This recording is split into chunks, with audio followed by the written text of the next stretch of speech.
Hi everyone, it's Dekilah and I'm going to do a highly requested sort of combination video for you today. So I've asked to do two things that I'm going to do here. The first part of the video is going to be about my hair care routine. And then I'm also going to show you the few different hairstyles that I do with my hair. And then sort of towards the end, I'm going to do some hair brushing and stuff. And then at the very end, if you're watching this video on Patreon, there will be a little lingerie nude sort of posing segment. Obviously, I cannot post that in the YouTube version because YouTube does not like the nudity. So if that's what you want to see, you might want to just pause this video and go into the description box and go ahead and head over to Patreon to watch that version. Anyway, we're going to jump in and get started. So I have my stuff over here. And the first thing I'm going to show you is my favorite type of shampoo. So this is a shampoo bar from the Lovely Botanical Soap on Etsy. I will try to link all of the products. I know I can find this one. So this is a shampoo bar. I've already cut a little bit off the bottom of it. I like to cut off smaller bars because then I can put that in the shower, and soap sometimes tends to disappear if it stays wet or it gets kind of weird, so I like to keep them in smaller pieces. So this is the bar with part of it cut off of the bottom. This one does smell like rosemary and a little bit like beeswax, which I believe it has in it, and part of the reason I kept this over here is so I could know whether it does or not. Okay, it does have honey in it. That's probably what I'm smelling. And also definitely the rosemary. But it's not heavily scented. If you know me decently well, you know I can't handle a lot of heavy smells, scents, fragrances. Thankfully, a lot of the more natural ones from essential oils I can deal with. So this one's really nice actually. And it does fade fairly quickly, so I don't have to worry about it sticking around for very long.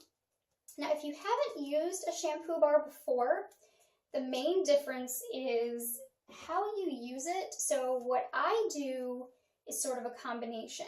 Sometimes I have the smaller bar and I'll just put that straight on my wet hair, and then I'll sort of lather that. And I tend to do it in sections because I have so much hair that my process is a little bit different than most other people because my hair is so heavy when it's wet and I tend to have to section it. So that's a whole different thing I'm not going to get into as far as that process, but the other thing you can do is you can just lather it in your hand and apply it.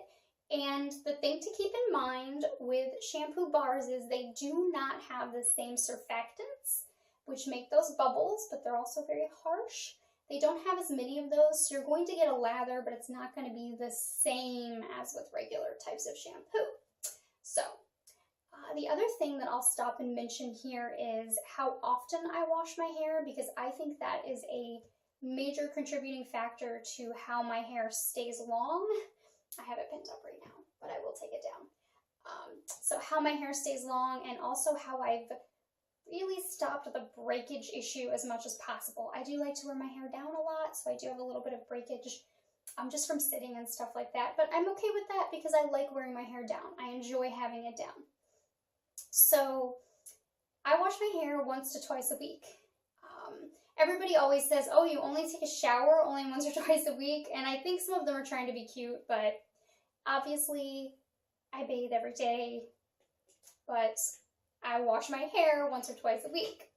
So I feel like that cuts down on stripping the oils out of my hair every single day or every other day, which I know in skincare, a lot of times our skin will overproduce oil if we wash it too much or wash it with soaps that are too harsh, like if you use regular bar soap versus something that's been formulated for your skin or your facial skin. So I think that has helped with my with the breakage and all of that stuff. The breakage and sometimes the dryness. It helps a little bit with the statickiness in the winter time, but I live in Michigan and I have to be warm and I wear a lot of sweaters, so my hair is pretty staticky in the winter time. If you're hearing those little sounds in the background, that's my cat, And unfortunately, I've already tried to film this video about 3 times, so I'm just gonna stick with it this time and hope he eventually gives up. So anyway, that's kind of how often I wash my hair, and then I'll get into the rest of that part of the routine as I move on to other stuff. So I also use, and I just started using, this Free and Clear shampoo for sensitive skin from Pharmaceutical Specialties, and their website is vanacream.com. So finding this was a challenge. So I went to Target because I thought I'd seen stuff there before. And they usually have a variety of hair care products that are free of parabens and the heavy sulfates and stuff like that that I try to avoid. They usually have those. But this time they mainly only had them in the ethnic hair care section, which is great. But my hair is a totally different texture, and those products tend to have too much moisture, too many moisturizers in them for my hair. I have tried them and they just don't work well for me, although they work wonderfully for curlier hair types or ethnic hair types. So I found this after searching for about 15 minutes at Walgreens, which is actually where I bought the shampoo and conditioner combo that I'm using the conditioner from now. But anyway, this is free of dyes, fragrance, masking fragrance, lanolin, protein, parabens, formaldehyde, and other preservatives. It's also sulfate-free, betaine-free, and gluten-free. So it's pretty good for people who have allergies to things. And for me, I'm not so much worried about some of the stuff, but parabens, formaldehyde, I can't imagine putting formaldehyde in my hair. Sulfate, things like that, I try not to use. The sulfate is one of those harsher surfactants that I try to avoid. So this also has no fragrance in it, which is good because I am very sensitive to those and they can be a problem for me, especially if I wash my hair with them, because then they stick with me and they make me sick. So now the other occasional shampoo thing I use is baking soda. Now I was actually, before I bought that shampoo, I was about to just switch to baking soda. And I know a lot of people have done that. It's called the no poo method. And it seems like a good idea, but I decided to do a little bit more research in it. And basically you make the baking soda into a paste and you put it in your wet hair. It's pretty simple. But the problem is that apparently the baking soda, the pH can disrupt your scalp. And it can actually cause some other problems.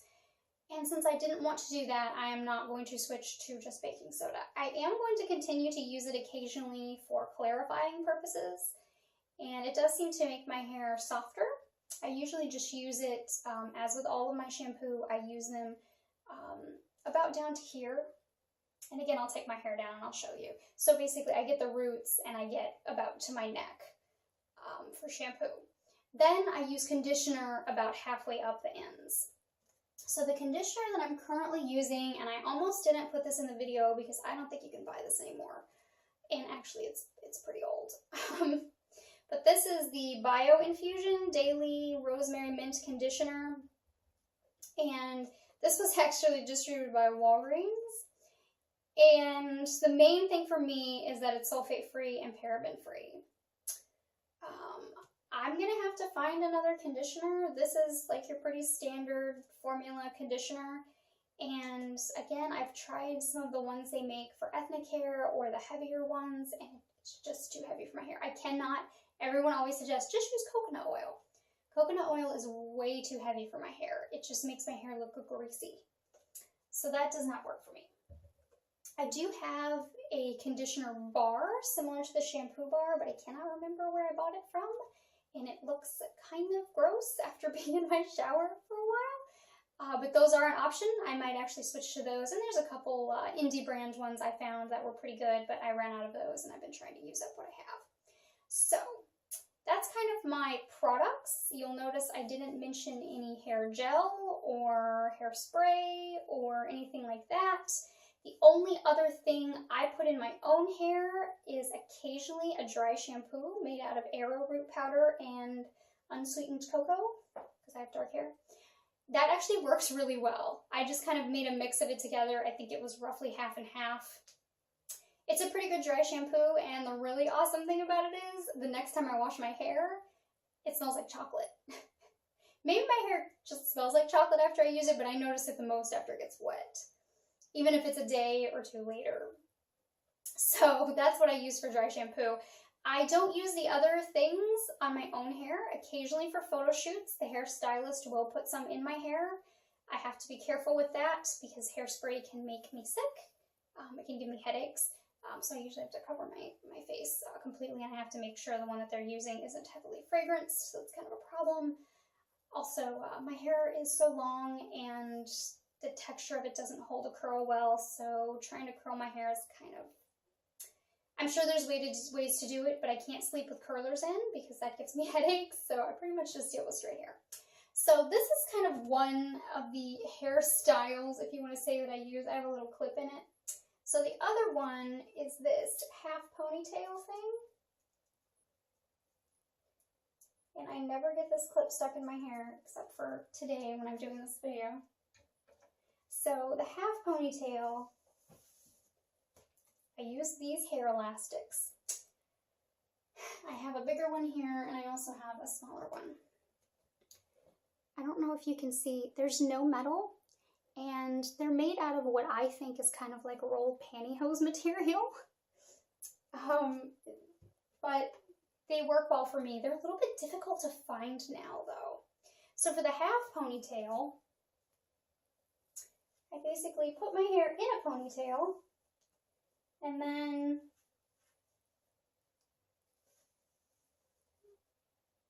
I just double it over like that. This is my cleaning the house, let's get stuff done, keep my hair out of the way hairstyle. Not something that I usually wear out. Sometimes when I'm setting up for shows, I'll put my hair up like this, or like I said, when I'm cleaning house. I don't generally do that for shows. So there's that. I will show you my hairbrush, and I will warn you before I show you that it is not clean. My hair gets a lot of lint in it, and I cannot get it off of this hairbrush. But I'm going to show you something about this hairbrush that I think is important, and I'm just going to suck it up and show you my not beautiful hairbrush. So this is a Conair hairbrush. There is some hair stuck in it. I tried to clean it out, but I'm a real person. Everything I have is not brand new. So, there you go. Okay. Yes, it looks gross. It's okay. The ends of this do not have those little tips on them. They're tapered, and they don't have the little nubs on the end, which is important because those little nubs help break your hair when it's tangled. So we're going to kind of switch to the hair brushing portion, but I'm still going to be talking about hair care for a little bit. So I start at the ends of my hair. I, for some reason, brush against my body. Like you can see, I'm actually pressing against my body. For the ends, I've always done that. I don't know if everyone with long hair does that or not. I do. The only time I don't is when I'm wearing clothes that would be a problem for that, like a sweater or something. So then when I can't brush against my body, I brush against my forearm, or whatever part of my arm that is. And then once I get the middle done, then I go pretty much all the way up. And this hairbrush, like I said, is much gentler than the one with the little nubs on the end. I do have one of those I occasionally use because I cannot find another one of these that isn't those little paddle style detangler ones. I like a hairbrush that's a hairbrush style. I've tried those other ones, the little, you know, the little, they're kind of flat and like kind of curvy looking, or they just look like a bean and you just hold it in your hand. One, I cannot get, they don't work for me. I don't know. The bristles aren't stiff enough to penetrate through like the whole thickness of my hair. I've had them before. I just don't care for them. They don't work well for me. So I'm trying to find another hairbrush like this one. I can't even find this one anymore. So I'll brush that side. I always start on my right side. And then I switch to my left side. I'm probably brushing a teeny bit slower in this video than I normally would. I do tend to fan it out more on this side. I don't know why. That is a thing that I do. So there's that. Now, I very rarely wear my hair in a ponytail. It's pretty uncommon for me, but when I do, I try to smooth it out as much as possible. If I had a mirror, I would probably fidget with it a little bit more. So I usually wear a low ponytail, but the thing I do, and if you've seen me in person, you've probably seen me do this, I put this little swoop in it because I like the way that frames my face more. So there's that. So that's a ponytail, which is still like pretty long. And then sometimes if I want to do something different and I'm going out of the house and I want to keep it fairly casual, but I also don't want to have to rebraid my hair 8 times, I tuck my hair behind my ear like this. It doesn't have this just straight across. And then brush it out just a little bit to make sure there's no big tangles in it.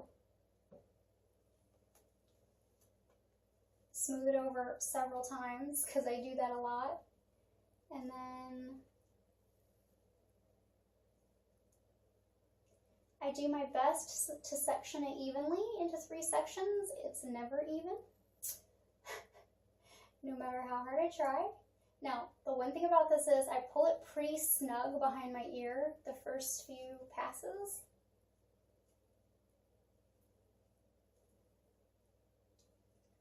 And then I just braid it like I normally would. I like the side braid because I think it looks cuter on my hair than a regular braid. The regular braid tends to make me look really young and really conservative. And sometimes that clashes, well, at least the conservative part, with what I'm wearing. Okay, so definitely not even because I got this little bitty piece over here and these 2 big pieces here. So I pretty much just go down to the point that it starts, one piece starts to disappear. And then I use the smaller ponytail holder for this, so I don't have the huge ponytail holder at the end. I probably would double it over one more time, but I'm going to just take this out. So then I untuck it from behind my ear, and it looks like that. I do really like this. The only thing about this is, one, it keeps my hair in front of me, so when I lean over, sometimes I put my hair on stuff accidentally. The other thing is, I then play with it constantly, which is not a bad thing, but I do play with it a lot when it's like this, when it's in front. So there's that.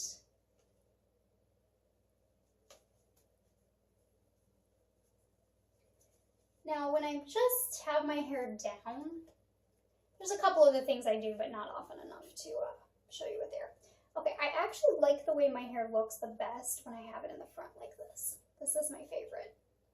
However, I can't do that most of the time, and if you ever see me walking around with my hair in front like this, I must be in a special mood or really trying to just keep it like this, because it falls over the side of this eye and it kind of kills my field of vision on that side, and it drives me a little bit crazy.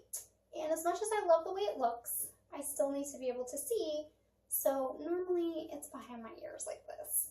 Or sometimes I'll have it behind my ears, but then I'll pull, actually take, there you go. I have to pull a little bit further back. So the main front parts are behind my ears, but then I can do that and then it kind of hangs over my ears a little bit. So this is kind of my normal, how it ends up a lot. My hair's actually,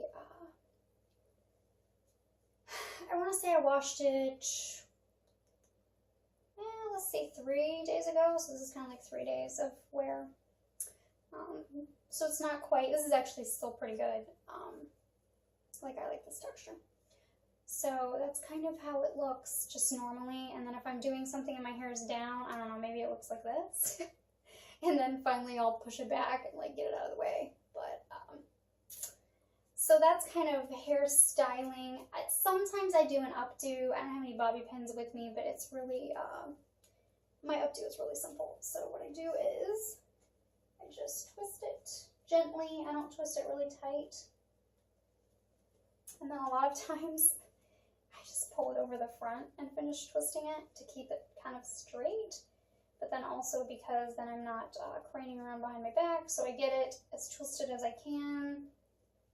And then I sort of hold it here, let it twist around, and then I'll usually tuck the tail in here, and then I'll put some bobby pins in it to hold it up, and it's just kind of like, kind of a nice updo. It's also what I do for pinup hair, because my hair doesn't hold a curl.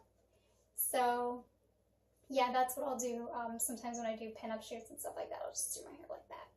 So that's pretty much it for hair products and talking about the other stuff. So I thought what I would do is do a little bit of hair brushing for you guys since it's gotten kind of messy again,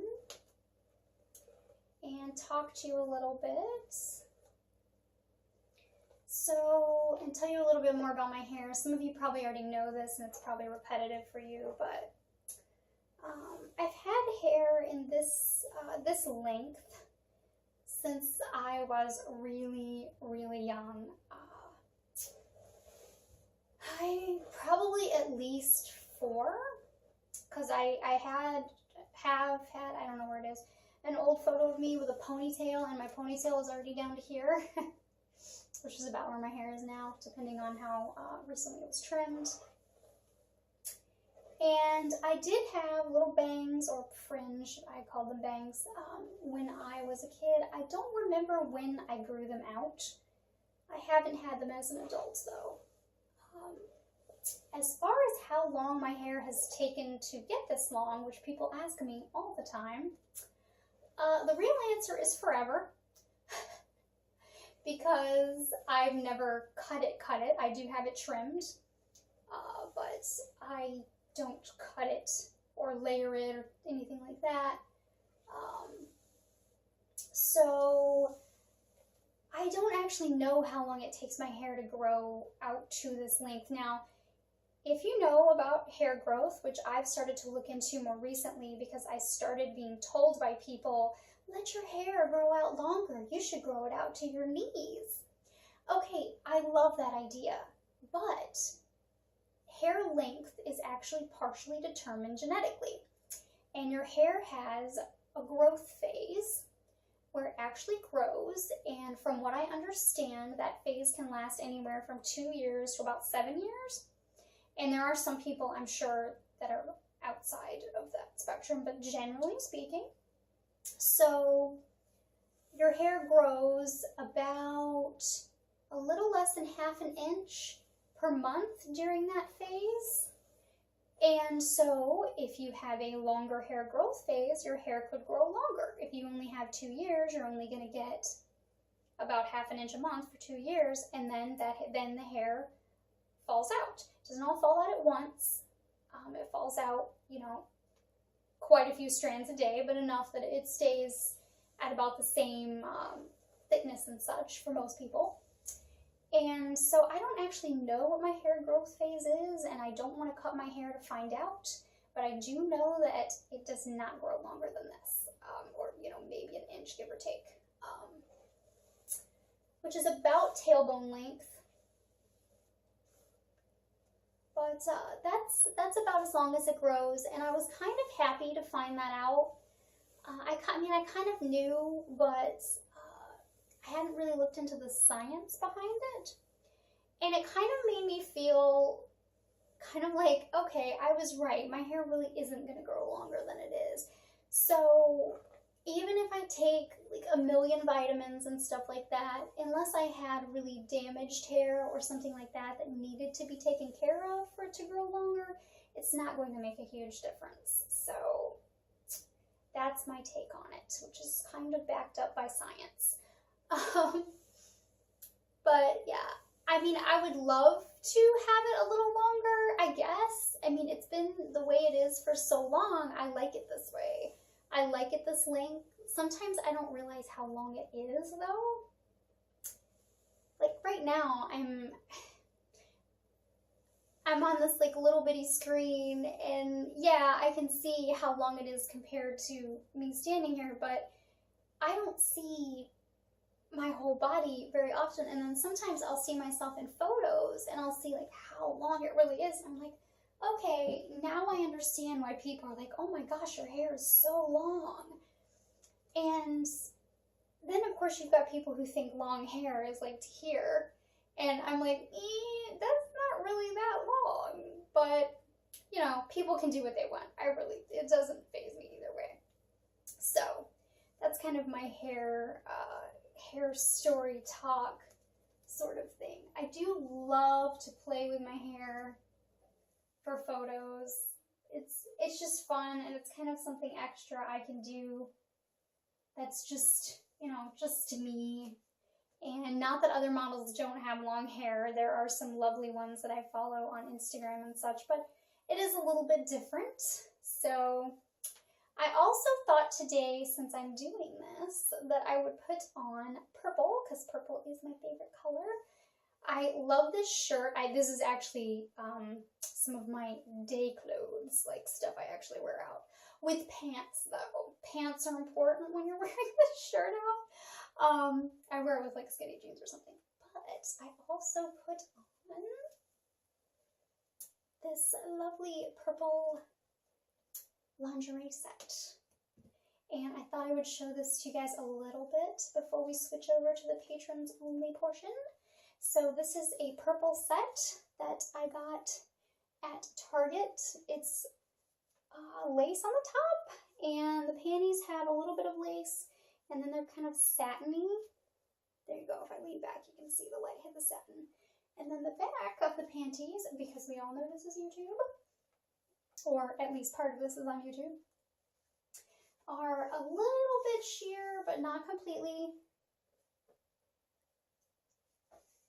And they have this little detailing on the back here with the little keyhole. See the keyhole? I try to turn around and check and see if I'm in frame all the time, but it's because I step out of frame a lot. And so I'm kind of like craning my head around to see if you can see.